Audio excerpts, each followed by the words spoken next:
Bonjour, je m'appelle Charlotte Vogel. Je suis professeure de français.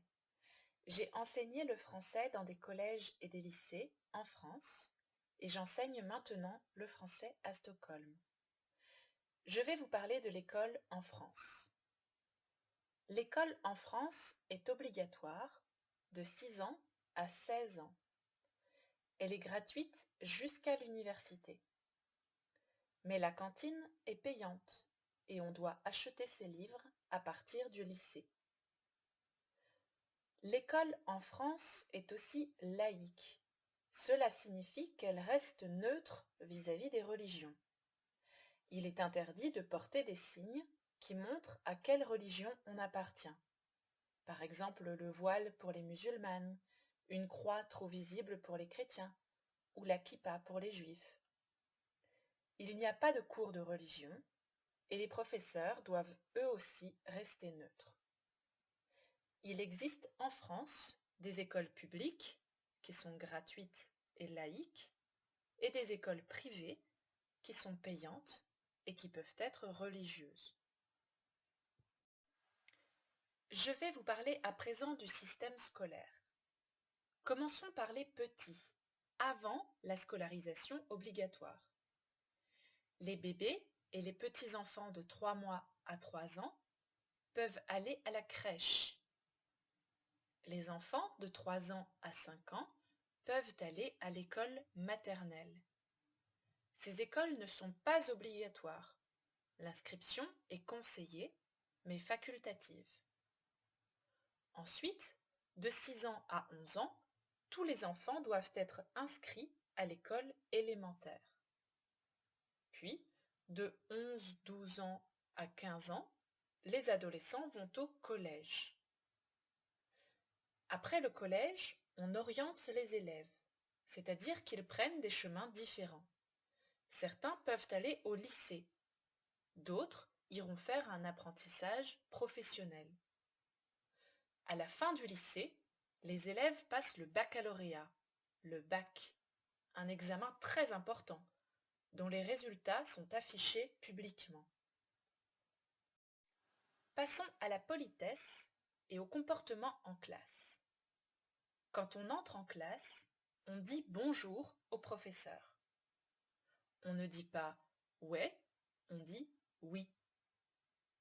Au collège et au lycée, les élèves doivent rester debout à côté de leur chaise et attendre que le professeur dise « bonjour à tous, asseyez-vous ». On lève toujours la main pour prendre la parole, pour s'exprimer en classe. On demande toujours l'autorisation de sortir pour aller aux toilettes, de se lever pour mettre un papier à la corbeille, etc. Dire tu ou dire vous, à votre avis, est-ce qu'on dit tu ou vous au professeur? À l'école primaire, jusqu'à 11 ans, on peut dire tu au professeur. On peut l'appeler par son prénom ou lui dire maître ou maîtresse pour l'appeler. Mais ensuite, au collège, au lycée, à l'université, on doit dire vous au professeur. On doit l'appeler monsieur ou madame et le prénom du professeur est souvent secret. Il est très important d'arriver à l'heure à l'école. Si on arrive en retard, on doit justifier son retard, c'est-à-dire que les parents doivent donner une raison, une excuse pour le retard en écrivant un mot dans le carnet de liaison. C'est le cahier où les parents et les professeurs peuvent s'écrire. Si on arrive plus d'un quart d'heure en retard, on doit aller attendre dans la salle d'études.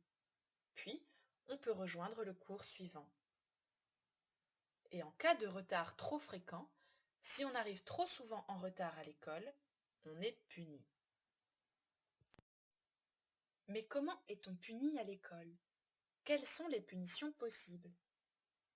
Certaines punitions sont interdites, d'autres sont possibles, permises. Par exemple, on n'a pas le droit de donner une fessée, une claque à un élève ou de lui taper sur les doigts. Les punitions corporelles sont donc interdites. On n'a pas le droit non plus de l'humilier, de lui faire honte en l'obligeant à porter un bonnet d'âne comme sur les photos. Par contre, on peut mettre à l'écart un élève qui fait trop de bruit, qui embête ses camarades.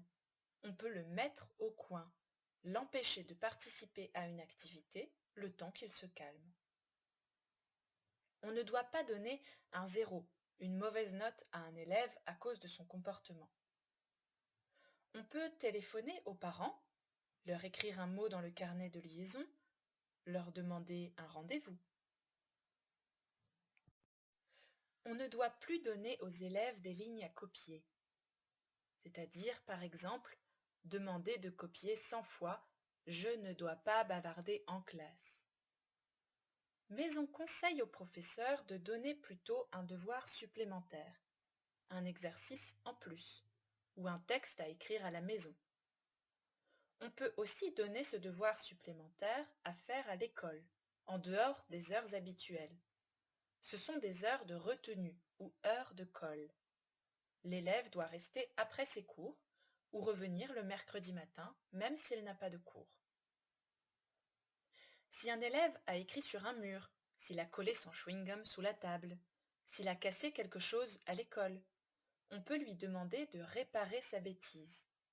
Ce sont des mesures de responsabilisation, où on essaie de rendre l'élève plus responsable en lui demandant de faire le ménage, par exemple, avec le personnel ou de ranger la classe.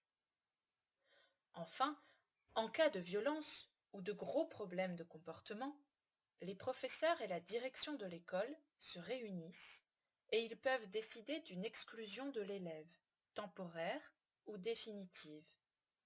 L'élève n'aura pas le droit de venir à l'école pendant quelque temps, mais il devra travailler à la maison, ou bien il n'aura plus le droit de revenir dans cette école.